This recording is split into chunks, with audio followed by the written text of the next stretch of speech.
আপনারা জানেন কি হিন্দু ধর্মে এমন এক মাস আছে যা ভগবানের নামে পরিচিত। এই পবিত্র মাসটির নাম হলো পুরুষোত্তম মাস, যা 17 মে থেকে শুরু হতে যাচ্ছে। শাস্ত্রে বলা হয় এই মাসটি ভগবান শ্রীকৃষ্ণের অত্যন্ত প্রিয় একটি মাস। এই মাসে যে ব্যক্তি ভগবানের নাম জপ, গীতা পাঠ ও ভক্তি করবে তার 100% দ্বিগুণ ফল লাভ হবে। আর তার এত কৃপা লাভ হবে যা আপনি ভাবতেও পারবেন। This is episode 1। আমরা জানবো পুরুষোত্তম মাস কি।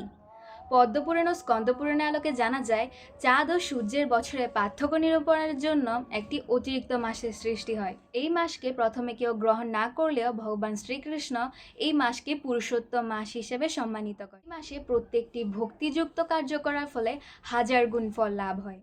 আপনি যদি এই মাসে একটু ভগবদ্গীতা শ্রবণ, একটু সাধুসঙ্গ, ভগবানকে দীপদান আর ভগবদ্গীতার একটা চ্যাপ্টার, এই 2-3টা কার্য করেন তাহলে আপনার দ্বিগুণ ফল লাভ হবে আর আমাদের বহু জন্মের পাপ মোচন হবে। তো পুরুষোত্তম মাসের আরও অজানা তথ্য জানতে চাইলে এই চ্যানেলটিকে অবশ্যই ফলো করে সঙ্গে থাকুন। হরে কৃষ্ণ।